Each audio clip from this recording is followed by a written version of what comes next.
With Emperor Battle for Dune, we want to blend the great gameplay of a Westwood real-time strategy game with cutting-edge 3D graphics. We also wanted to revisit the Dune universe because it gives us a chance to tell a great story and gives the game a unique setting. As we get into the game, you should be completely comfortable with the interface and controls. We've added some new features, such as zoom and rotation, but we wanted to make sure that we kept the controls very familiar and simple so that you didn't get lost with the 3D technology. Our goal is to add a new level of strategic depth to the genre. To do that, you'll not only have 3 different sides to choose from, but you'll have a lot of options about how to customize your army. The 3 main sides are the noble Atreides, the good guys of the game. They always fight fairly, but can be ruthlessly efficient. Some of my favorite units on the Atreides, the Minotaurus, or my favorite of all, the Mongoose. The Mongoose is a great unit because it can actually fire in different directions from which it's moving. You may also notice that some units have halos around them or glow. These particular units are called Scouts. I can see them as they move across the map, but my opponent won't see them coming.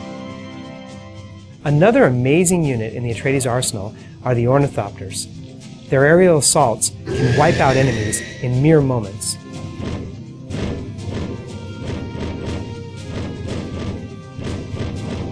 Building lost.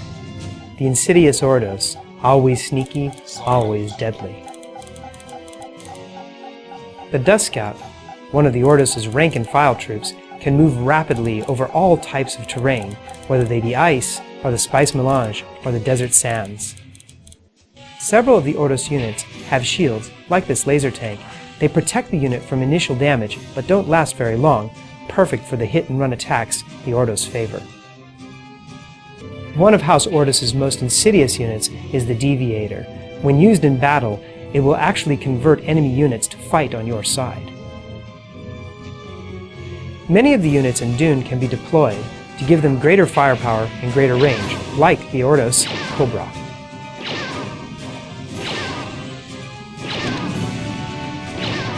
The evil Harkonnen move slowly, but wield an obscene amount of brute strength. The appropriately named Harkonnen Devastator is a great example of Harkonnen ideology. Although painfully slow in getting to its target, once there, it makes short work of almost any structure or vehicle in the game.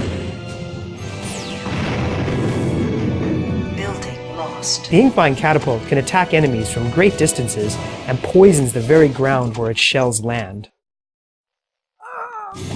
Unit lost. And let's not forget the not-so-subtle effect of the flame tank. Besides the 3 main sides, there are 5 different subhouses you can ally with. These subhouses will give you new units, each with unique abilities. You can actually join forces with 2 of the subhouses for even more variation. The Harkonnen surround us. Then we will spill our water, killing as many as we can. Look!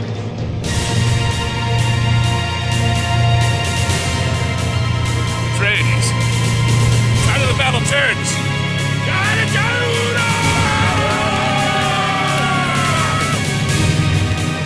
If you ally with the Fremen, you will be able to use a stealth warrior that can't be seen until he attacks. A thumper unit that attracts worms, and yes, even a worm rider.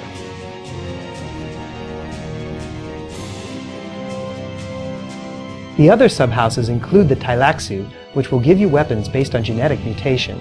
The Ix will give you weapons of stealth and deception. There are also the Guild and the Imperial Sardaukar.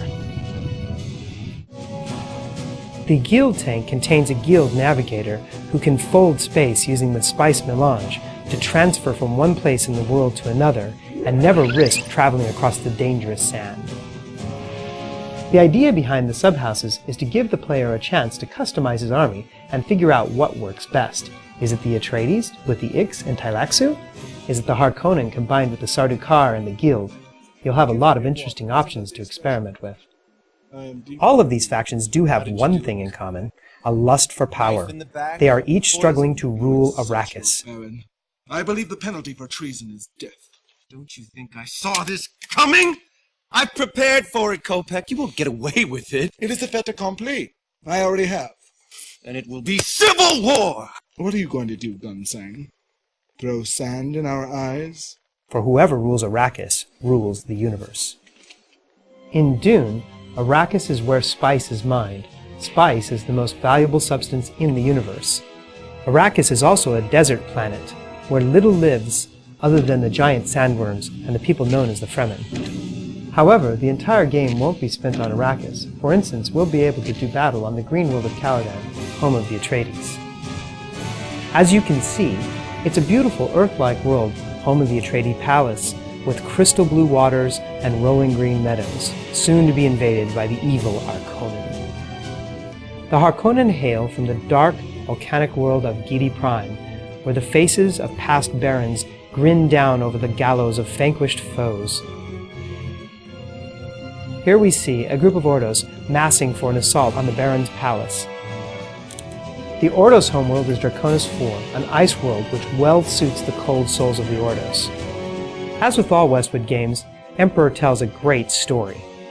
Our production team created amazing film sequences to bring the Emperor universe to life. The cast was led by Michael Dorn, who played Worf in Star Trek: The Next Generation. Do not play the fool. How could you have foreseen this?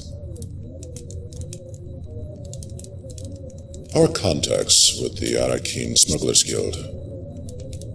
Do we not have favors due us? Old debts to call in. Oh, of course, my lord. Make the arrangements then.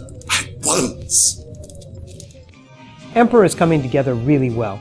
The gameplay is diverse, the 3D engine amazing, and the Dune universe allows us to tell a great story.